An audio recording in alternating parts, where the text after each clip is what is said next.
Hey folks, welcome back to my channel, Relationship Haven. Today's story is about instant karma. OP found out his wife had been cheating on him, and when he confronted her about it, she had zero remorse whatsoever and even laughed about it. Now she's going to have to be laughing in her hospital bed after months later she got diagnosed with a brain tumor and only has 18 months left to live.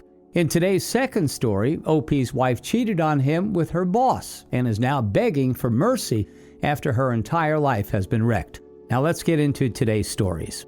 Hey guys, I've been on here the last few days reading these horror stories. It's good to know I'm not alone. My situation is a bit unusual. About 4.5 months ago, I found out my wife was having an affair. It wasn't hard to uncover, seeing as she was terrible at hiding it. When I confronted her, we talked for 4 hours, and I made her tell me every detail. It took some coaxing, but after about 20 minutes, she started talking.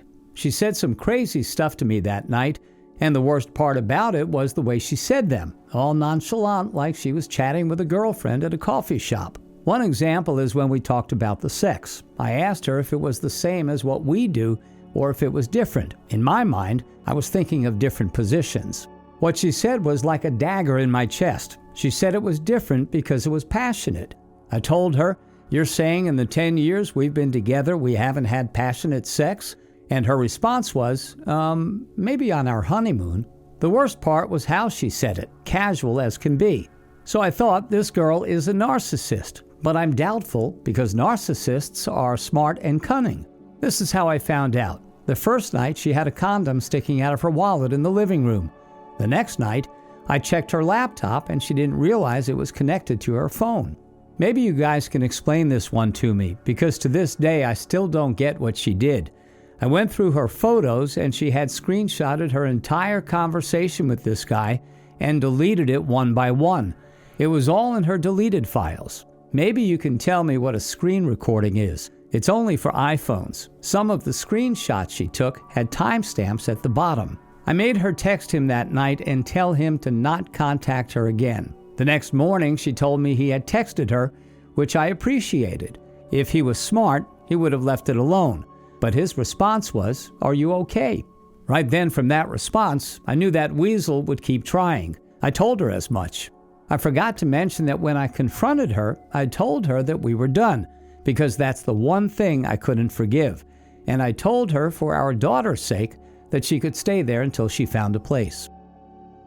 A sleepless week went by, and the only thing I noticed was that she disconnected her phone from her laptop.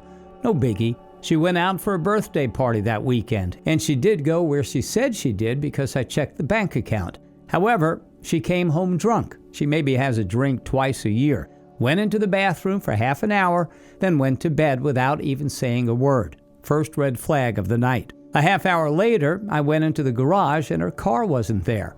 I thought, sure, she had too much to drink. But at that point, my gut was screaming at me, so I found her Snapchat password and logged in on my phone. And sure enough, the first person at the top of her recents was the guy she had an affair with. By the way, she told me he had no social media. All I saw was that the last thing he said was, "Show me." So while I was in her account, I changed it from delete instantly to save for 24 hours. That's going to be important later. At that point, it was 4 a.m., so I waited until I couldn't take it anymore and woke her up at 7 o'clock asking where her car was.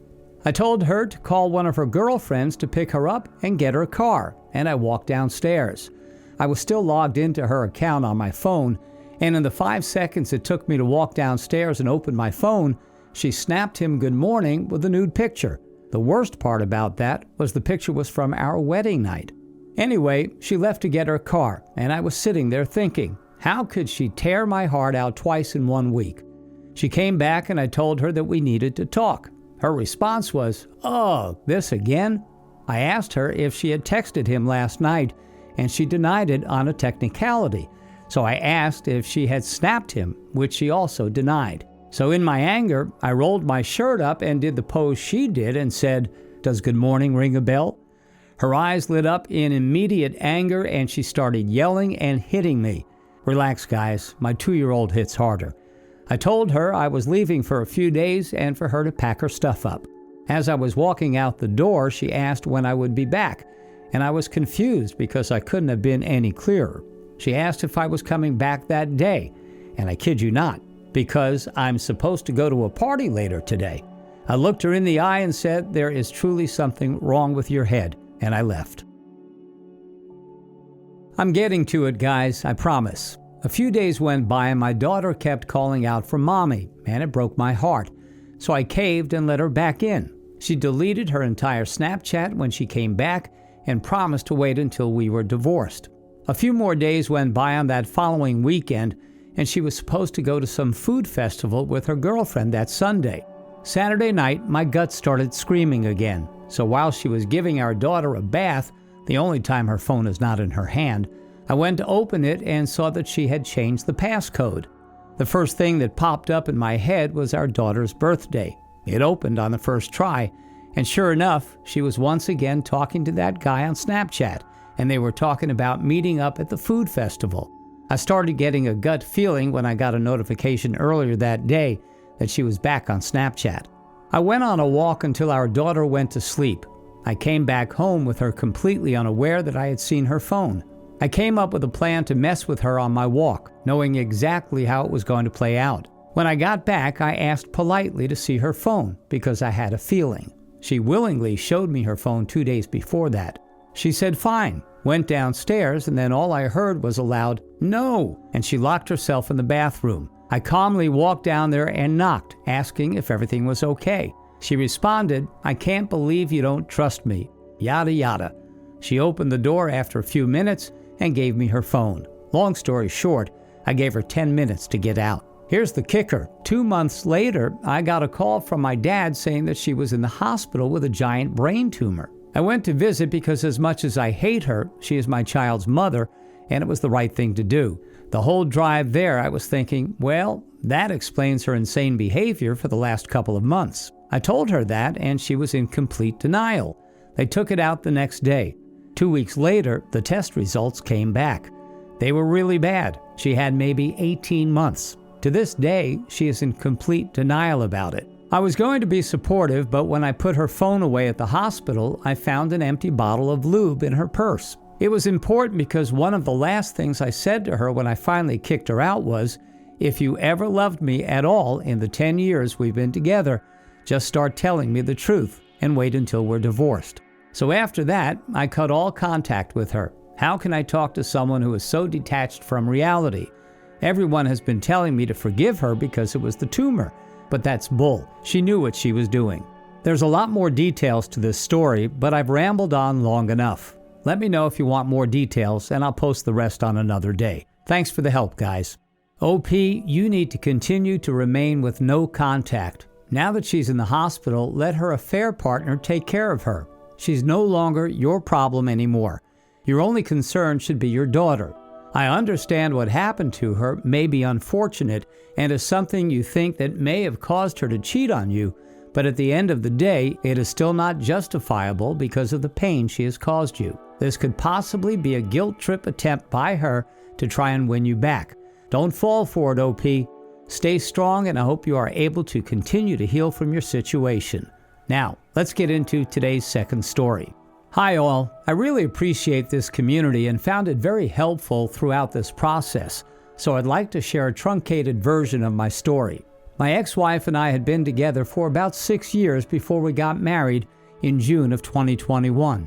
Getting married during a pandemic wasn't easy, but we had a wonderful wedding and it was one of the happiest days of my life. Fast forward a few months later and my wife became a completely different person.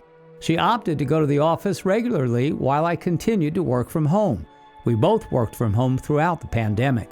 She worked for a big firm, so the long hours seemed to be par for the course, but she no longer wanted to spend quality time with me on the weekends. She spent a lot of time with her horse and began to downplay my achievements, claiming I was no longer a go-getter, even though I was doing very well at work. People say that the first year of marriage can be hard, so I started taking my wife on regular date nights to reinvigorate our relationship, but she remained withdrawn and judgmental, which was a big blow to my self-esteem. I racked my brain thinking of what I might have done to make her act and feel this way, but I couldn't come up with anything plausible. so I started to lose sleep thinking I was possibly losing my wife to someone else.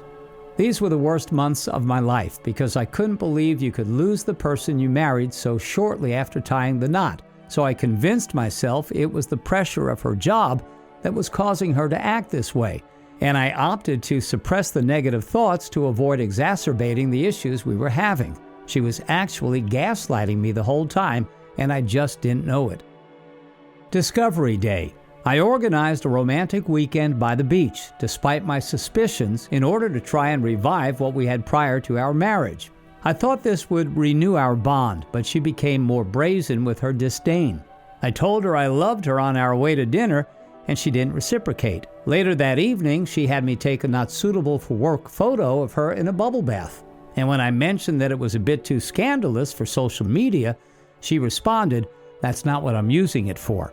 We have been intimate throughout our marriage, but she refused to be intimate with me on this trip. That's when I finally confronted her on my suspicions and demanded she be honest with me. She denied everything for a while, but I convinced her I had proof. I didn't. And she finally confessed.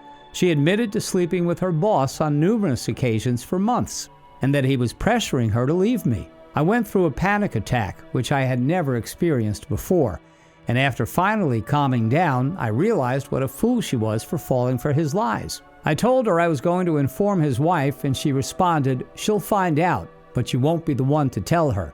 That's when I knew my ex-wife had convinced herself she was going to run away with her boss. It was sick and a little evil, and I realized that my ex-wife was never who I married. The real her was this manipulative and vile stranger. She changed my flight that night, sent me to my parents' house, and told me she would mail me some boxes of my clothes. I contacted the boss's wife via social media as soon as I got to the airport, and that's when all hell broke loose. Long story short, the boss never planned on leaving his family, and in order to try and save his marriage, he distanced himself from my ex-wife as quickly as possible.